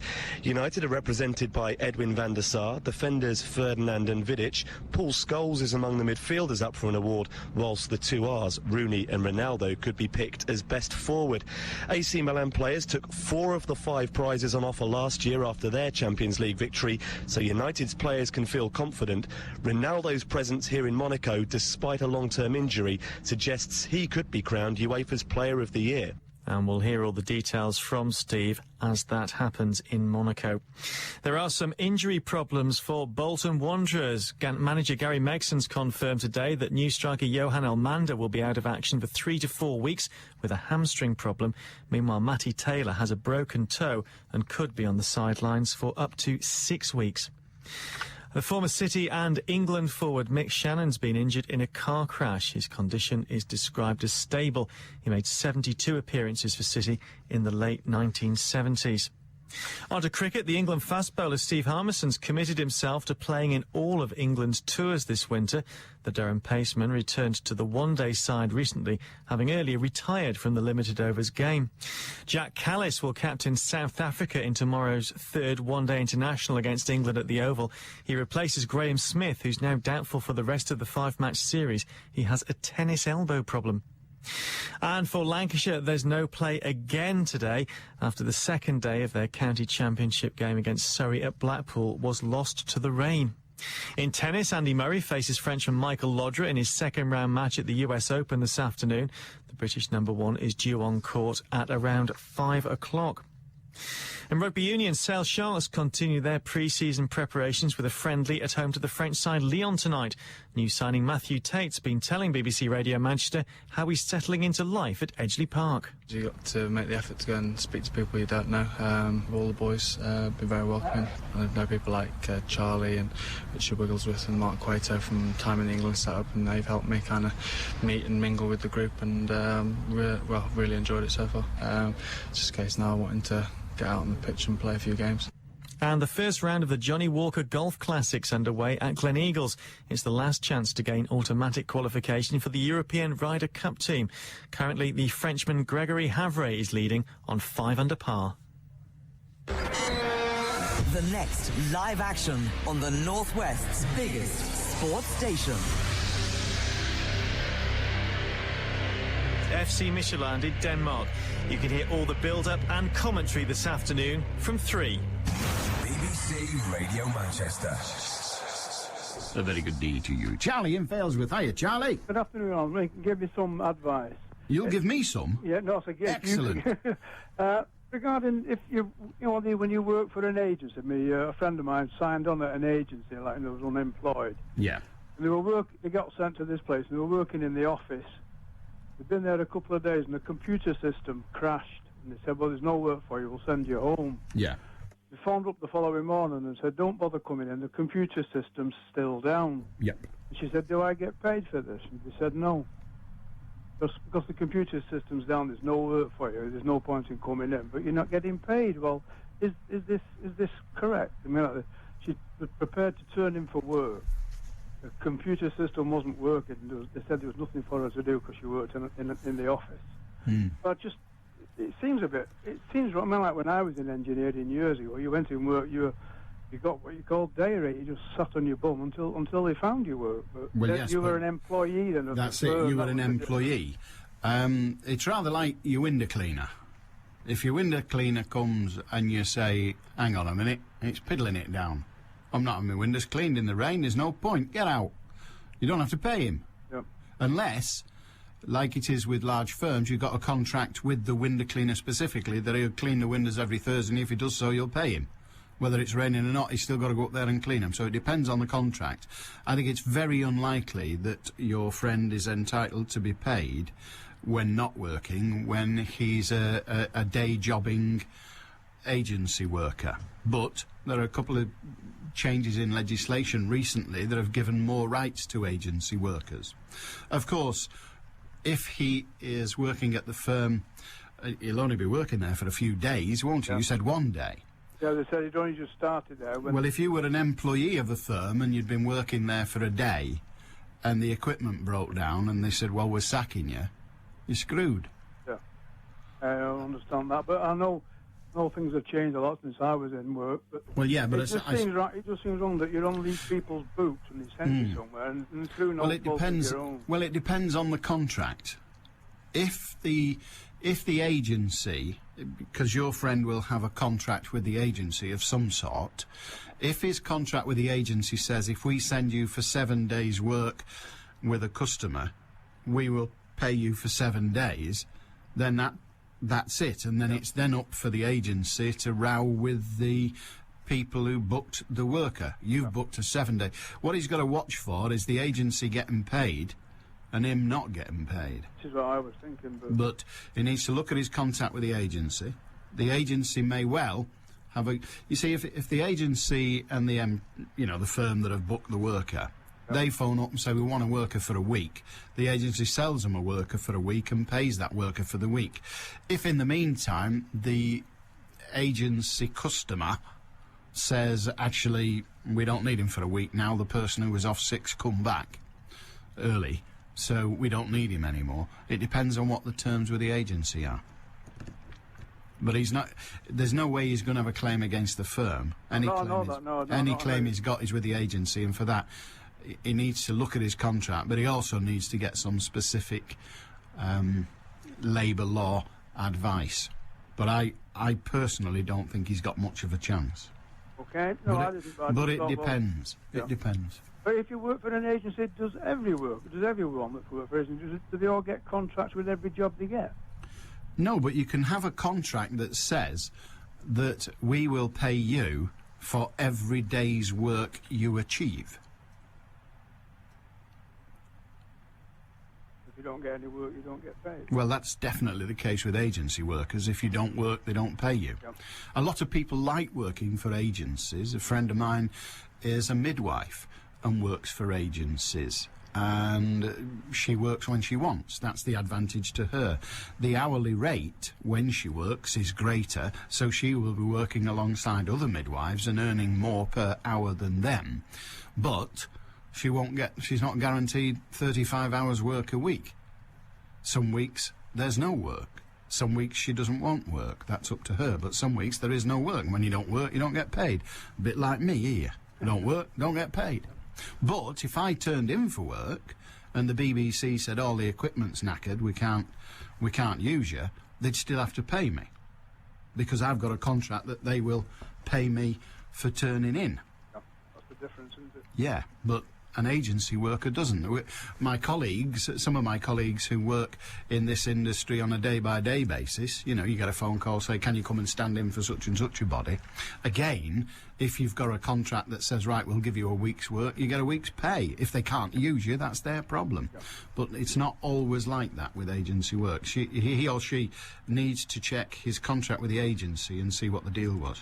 Okay, right, thank you. All right. Okay, all right, thanks. Cheers, have a good one. Bye. 0161 228 2255. Let's have a look. No, you could have done it that way as well, you're right. No, it's all right. I told you the story about Alfred Hart, our French teacher, who we all called Alf Hart yesterday. Obviously, that's what we called him. We didn't call him that yesterday, because I didn't know him yesterday. I knew him ages ago when I was at school. And Keith in Blackpool said he should have been called Peter or Paul, or even Mary, perhaps. But that would have been sensational. 0161 228 2255. This is the Northwest's biggest sports station. BBC Radio Manchester.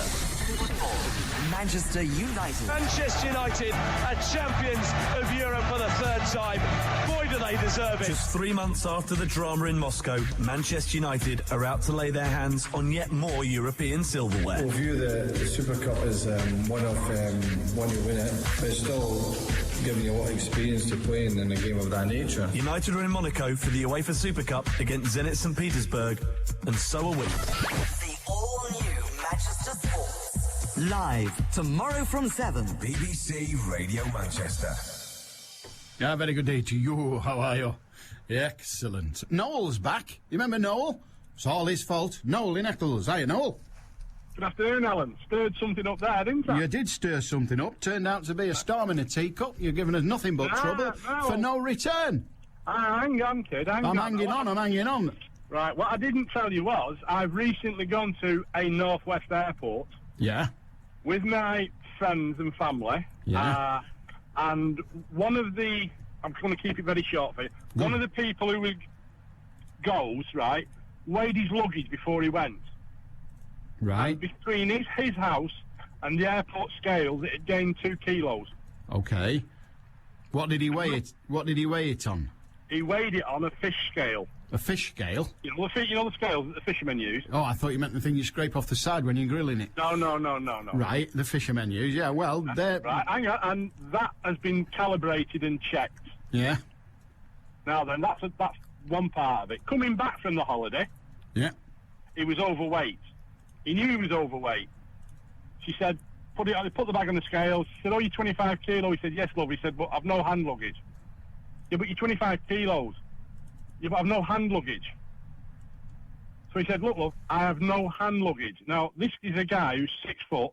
He's standing there in a pair of shorts, T-shirt, flip-flops, wallet and passport in his hand, and that's it. And she didn't give him... She said, I'll have to get my supervisor. So she got the supervisor, and the supervisor said, you're overweight. He said, I haven't got any hand luggage. Well, I'm allowed 10 kilos. No. It isn't that you... I don't know what the... Let's invent a baggage hold weight of 20 kilos. Yeah. 10 for the hand luggage. It isn't you can carry 30 kilos on. That's not the rule. The rule is you can have 20 in the hold or you pay a fine. You can have 10 in the overhead locker or it's not coming on. That's the rule. There may be crap rules, there may be twisted rules, there may be stupid rules. They definitely are bizarre rules, but they're the rules. So what are you saying then, Alan? I'm not saying anything, just they're the rules. The rule is, this is what you're allowed in the hold. You put more than that in the hold, you pay a fine. That I understand. It's easy, isn't it?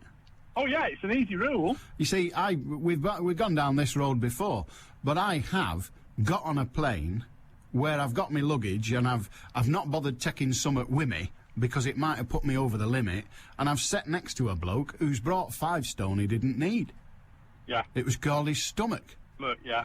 You see, I think it should be total weight. They have a scale, you and your luggage gets on it, and if you're over the limit, you pay. And if that's because you're a fat get, well, it's your own fault. Yeah. As the Tories have rightly said. I don't agree with them often, as you know, but the Tories said yesterday, if you're fat, it's your fault. It's hard to argue. Yeah. Well, So- that's the reason I rang up, because of... But I still think scales at airports are out, and I'm going to say that in general, not... Well, I don't. You see, you can say what you like. In general, we don't care. But we asked the question because you raised it, and we asked the question at Manchester. We got the answer we got, and I, for one, don't think they're lying to us. No, I think there should be a tag on the side of the scales when it's recalibrated. Because if you had a shop... I think there probably is. To be honest, I think there probably is, because they... I mean, it's slightly different now. It used to be, didn't it, that you had a little stamp. The scale in the fish shop, seeing as how you mentioned fish, the scale in the fish shop, the weights that they used when we used an old balance, you remember they put the weights on and off? With those, the weights themselves were calibrated, and they were inside, underneath, there was a hole, and in that was a little blob of lead. And it was calibrated and stamped by the weights and measures. And if it was over or under, you either added lead or took weight off before you stamped it. Of course, with electronic ones, the calibration check is slightly different, but there you are. All right, matey? Okay, thank you very much. If he'd been done twice for doing 36 and was doing 35 today, he thinks he's been done again. Well, he deserves anything he gets. He was speeding. No, he wasn't, Wallace. It was a 40-mile-per-hour limit, and 35, last time I looked, is less than 40. But I did ask. Paul in West Orton, near a speed camera, there are lines on the road. They take 2 photographs a known time apart. The lines give distance, the timer, obviously, time taken to travel that distance, to allow confirmation of the speed of that vehicle. Thank you for that. I knew that bit. It was the bit about whether another car can finagle it. That was the question I was having trouble answering, and somebody did answer that. But frankly, I can't find the flaming email now. And I was going to read it out, and all would have been revealed. Unfortunately, I can't find it, so all will not be revealed. And, for a moment then I thought I was starting to care. Turned out I didn't care a fig. I'll have a look for it, and if I find it, I'll read it to you tomorrow. There, you see, something to look forward to. Along with Sam Walker, who's only doing an hour today, because then they've got footy. Now tell me there's a God. I knew all along. It's just more evidence every day. See you tomorrow. Ta-da! Manchester City's UEFA Cup game in Denmark